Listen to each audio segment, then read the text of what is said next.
Hello and welcome to Newscentre. I'm Parikshit Luthra. Wealth inequality in India is widening with each passing year. This according to a new report released by Oxfam India. The report comes on a day when the world's most richest and powerful gathered for the World Economic Forum in Davos. The report shows that the richest 1% control more than 40% of the country's total wealth. Meanwhile, the bottom 50% control only a mere 3% of the wealth. The report says that taxing India's 10 richest persons can raise enough money to bring all the out-of-school children back to school. It can also cover the entire cost of tribal healthcare for 5 years. Taxing the unrealized gains of India's richest billionaire from 2017 to 2021 can generate enough wealth to employ 50 lakh primary school teachers a year.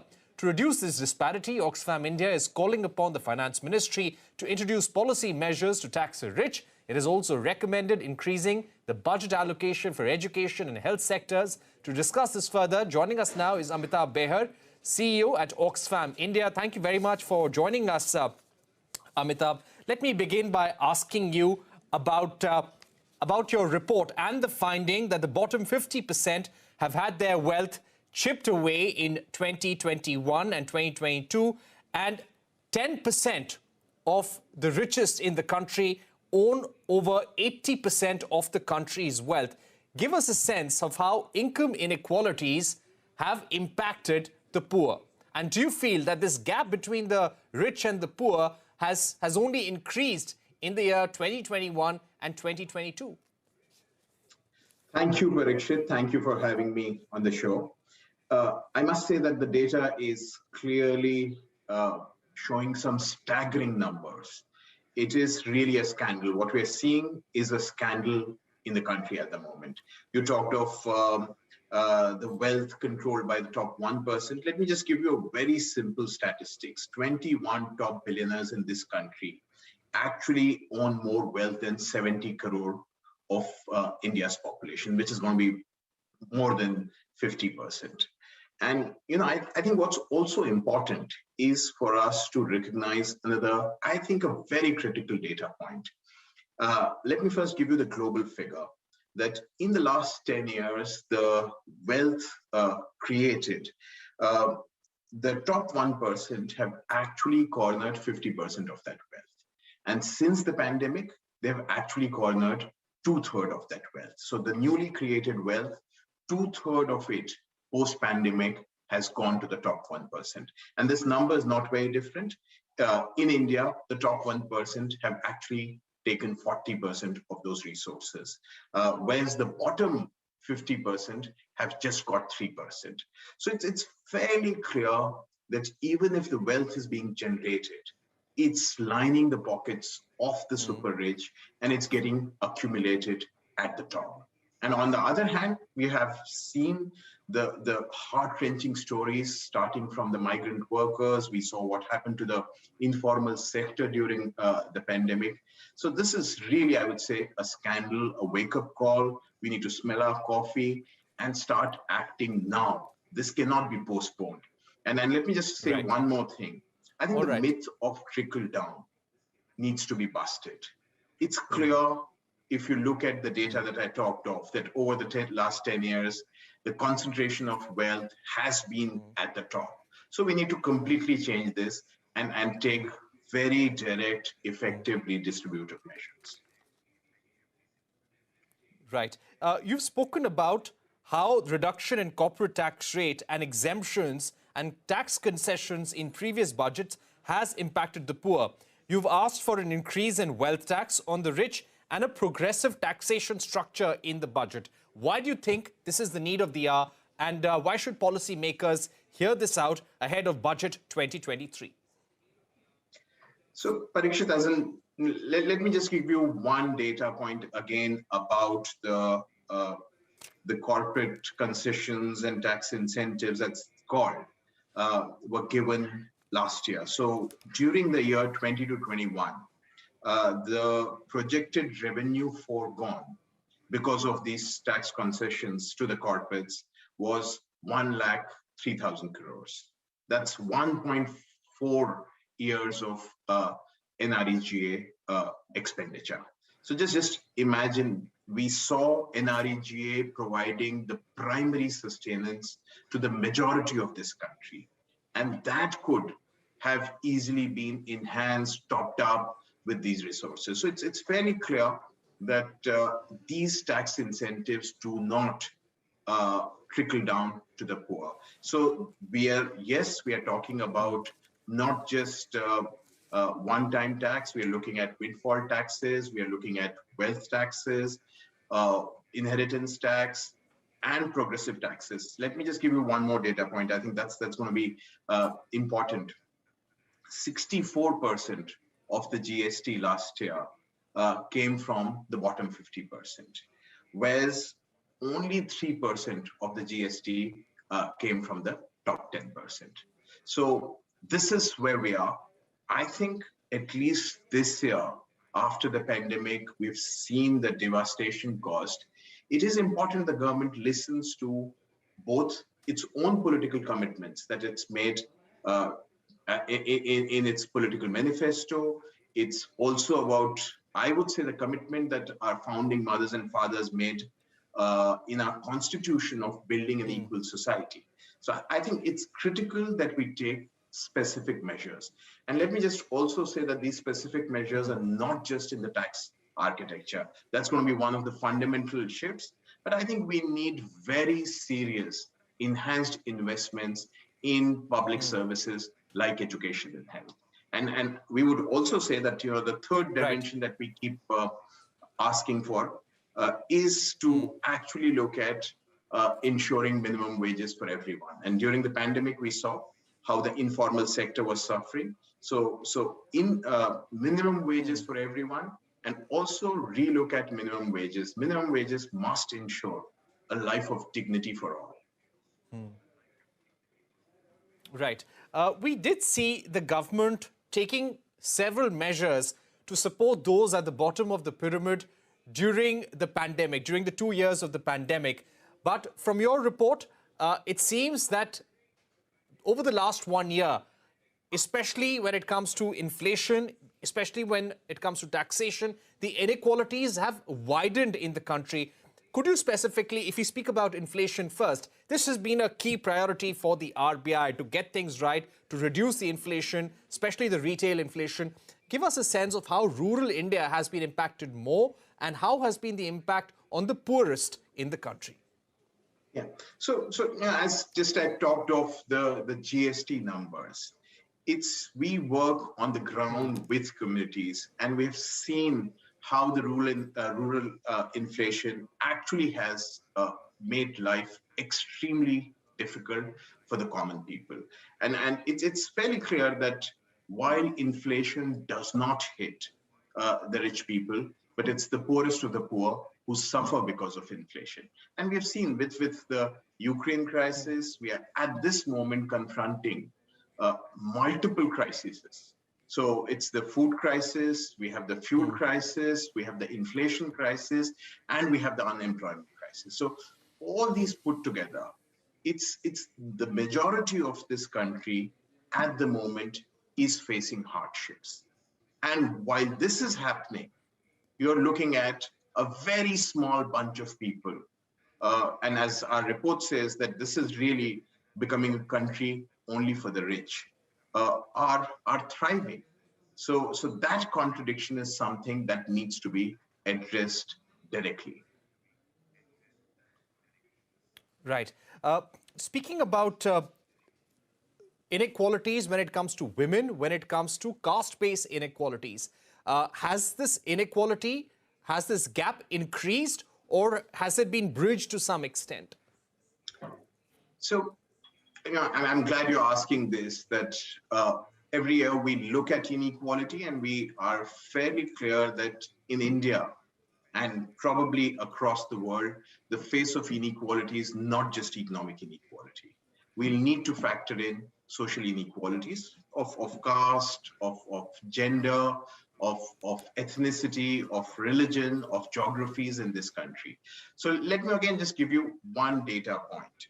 And that's about the number of women billionaires in the top 100. No price is progressing. I'm sure people would imagine, but it's extremely low. There are only 7 women in the top 100 billionaires. And of these, 2 are essentially in the top 100 because of the family wealth. Let me also say that for every rupee earned by men in the last 1 year, women have earned only 63 paisa. So when you start looking at the gender dimension, then the gap becomes even more stark. And this we've seen in all social development indicators, and that's also very, very evident in terms of the economic disparity that we are seeing. So if you're looking at women and their wealth, it's going to be, we do not have that number this year, but we did that 2 years ago, and their access to wealth is way below what men have. And then you have the added issues of patriarchy. For instance, women don't end up even doing getting wages for the work they do, and there's tremendous amount of unpaid care work they have to do. Right. I'd like to ask you about some of the measures that the budget can take and the government can take. You have outlined measures needed for the health sector, needed for education, in terms of increasing the percentage of the GDP when it comes to allocation for health and education. What can be done to this extent? And do you think some of the recommendations you have made, Amitabh, can they be addressed considering this is the last full budget ahead of the election? So, Parikshit, I would say it makes a lot of political sense. These are issues which touch the common people. These are the issues that touch the majority of this country. As in, if the government decides to invest in a robust public health system or a robust public education system, I'm sure any government is going to get dividends. I do think that inequality is a massive question, and people are looking at this growing inequality. As in, just look at even an IMF is talking about the levels of inequality being unsustainable. So government has to act. But if you just look at health, because let's talk about health, because we've just gone through a pandemic. The out-of-pocket expenditure in this country is almost 60% in terms of the medical bills, and the global average is just 18%. I think this number is alarming, and any government must ensure a serious relook at why is this happening. Let me give you just another number. Our investment in public health has hovered around 1.25%, whereas our own governments, including this government, has made a commitment that the investment in health should be 2 to 3% of the GDP. And if you really look at the global averages, the investments is 8 to 9 to 10% even for our peer countries. Even a country like Sri Lanka does 1.6% of investment in health. So there are serious systemic structural problems that have already been identified. And I think the government needs to now demonstrate its will, particularly moving into this final year, to address these questions which affect the majority of the country and which are not really the issues of the top 1%. Right. Amitabh, thank you very much for joining us. Certainly some disturbing reports there when it comes to your report. Thank you very much for outlining all those inequality challenges for us when it comes to the poor, when it comes to women and caste-based inequalities as well, and also recommendations for the Union Budget 2023. We're going to take a short break, but don't go anywhere. We will be joined by Sohinder Singh Gill, CEO of Hero Electric, to discuss how the FAME scheme that was started in order to give a boost to the EV ecosystem in the country, how that is under review, what needs to be done next, and how the fact that the FAME subsidies have been stopped for some players is impacting the EV sector. Don't go anywhere. That discussion Welcome back. India's electric vehicle ecosystem is currently supported by incentives provided by both state and central governments. The centre's Fame Subsidy scheme has been instrumental in supporting the adoption of EVs. As of December 2022, over 7.3 lakh vehicles have been incentivized under the Fame scheme. Incentives worth over 3,000 crores have been rolled out, and 6,800 crores of Fame outlay remains till March 2024.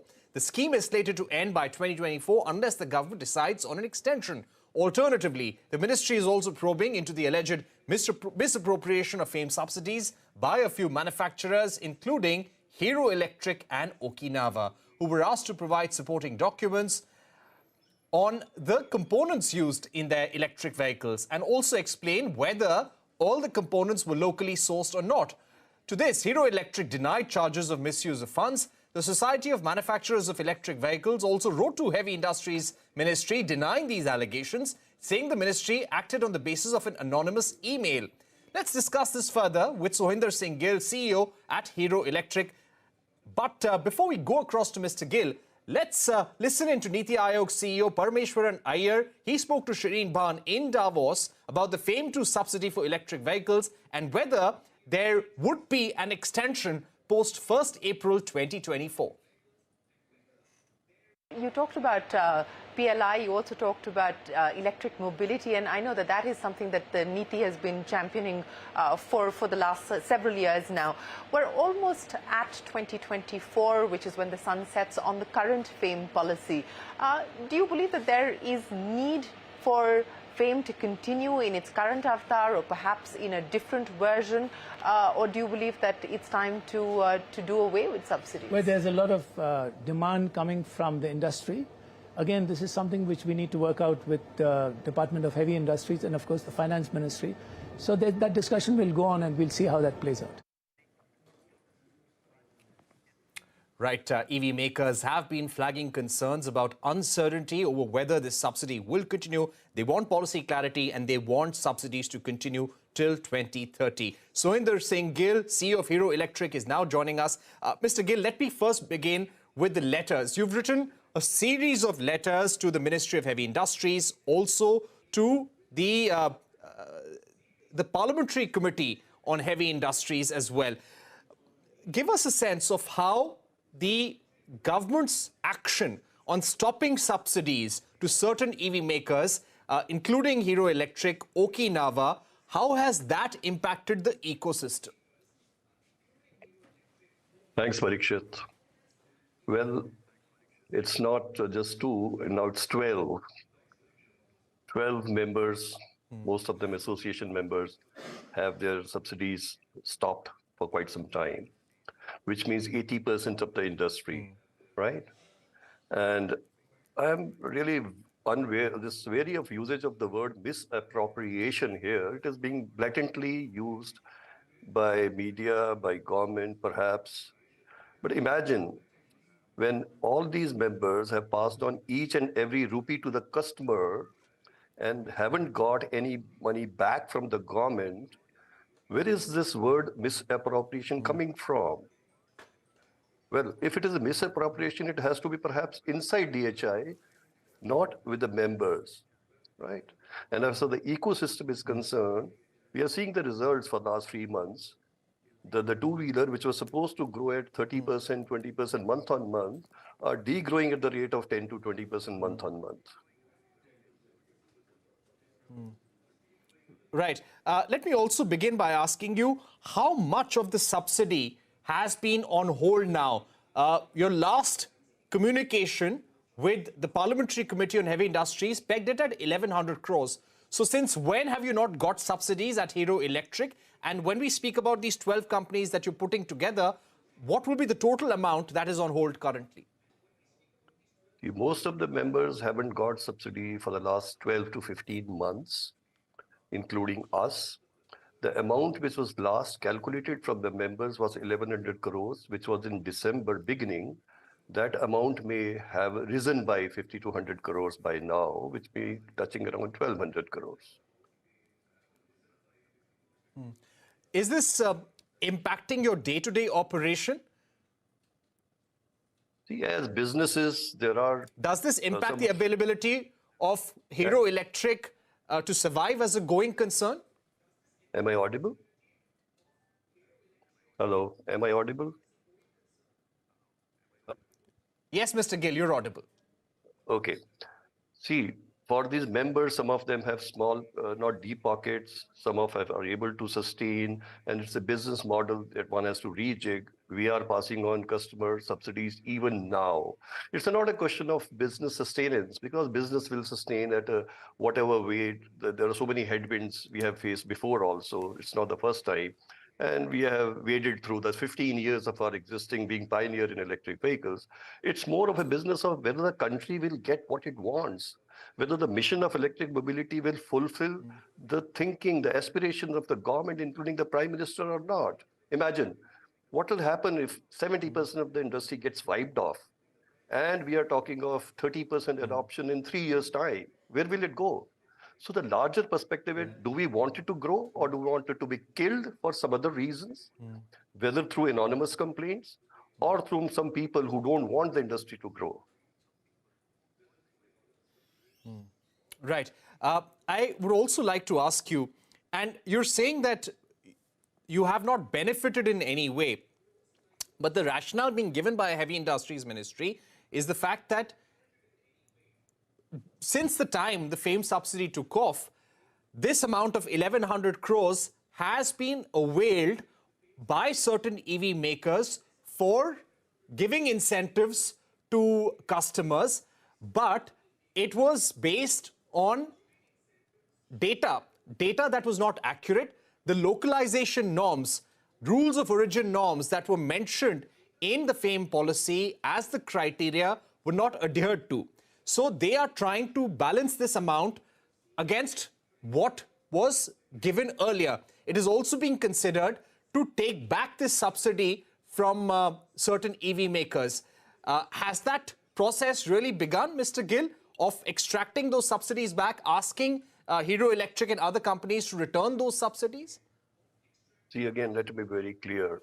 When not a single dime has been given by the government, all they can do is ask the subsidies back from the customers, not me, not the members. Right? So where does the money come from? When we have passed on, we haven't got. That's one thing. Second is, this policy, when it came in 2019, what happened? It was supposed to be suppliers and vendors in India who at that point of time were not even looking at EV from a distance, because at those times, the volumes collectively of the industry was only 26,000 vehicles in a year, which perhaps on the petrol side, they are made in 4 hours. So who in the vendors? Battery, motor, controllers, ECUs, these are the things which vendor supplies. So who vendor would invest time, resources at that point of time to start supplying us these parts in OEMs, right? So there's this, if at all, if there was something to do with the targets given, the suppliers and vendors should have been the part of it. That's point number one. But yes, whatever it is, the policy was there. Now tell me one more thing. Which policy of government of India or any sensible government is cast in stone? Right. It has to see the practicality, the ground realities, the conditions that happen on the way of implementation of the policy. And everybody knows what happened to the country during Mr. COVID Gill, we're running out of 1.5 years. Let me complete, please. We had 1.5 years of COVID. The whole industry shut down. The suppliers, whatever little bit they were supplying, they shut down.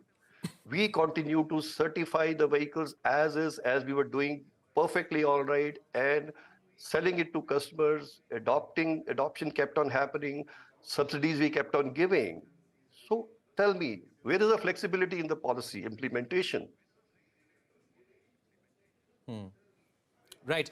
My final question, we're running out of time, Mr. Gill, but are you saying that you met all the eligibility criteria, the localization criteria under FAME during the 2 years of COVID-19? And also, now that these subsidies have been stopped for over 12 to 15 months that you're saying, are you also considering going to court, taking this up legally, challenging the order of the Department of Heavy Industries?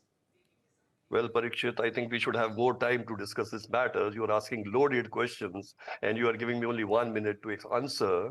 So let me answer briefly. There is no question of, as of now, talking of now whose fault it is and what happened. It's a reality on the ground.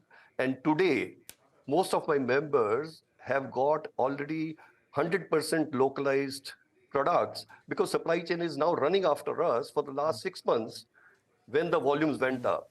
They were not there, but they're here now. Now, when it is all okay now, and there was a COVID period in between, all the industry is saying is based on those mischievous clandestine complaints of some anonymous guys, why are we acting funny and trying to derail the whole policy? All we have to do is just give a little bit of flexibility on the policy. Nothing is going wrong. Those vehicles are on the road. They are running very beautifully well. And in the larger objective of policy, great wonders have been done by these members. We have risen from just 26,000 to 7 lakhs, you are saying. Imagine, is it not the small thing? Okay. So just have a view, practical view of things. Everything is perfectly all right. Localization has happened. It's just one-time type of a COVID situation that everybody faced in. It was not our job, it was supplier's job. Sum total of it is, I think something is happening more than meets the eye, Mr. Parikshit. All right. So you're saying that you are demanding certain flexibility due to the COVID situation that the country saw for 2 years. We'll keep this conversation going, Mr. Gill, and we will keep tracking this story very, very closely and see how things turn out between the SMEV and the Ministry of Heavy Industries. With that, it's a wrap on this edition of News Centre. Don't go anywhere. News continues on CNBC TV 18.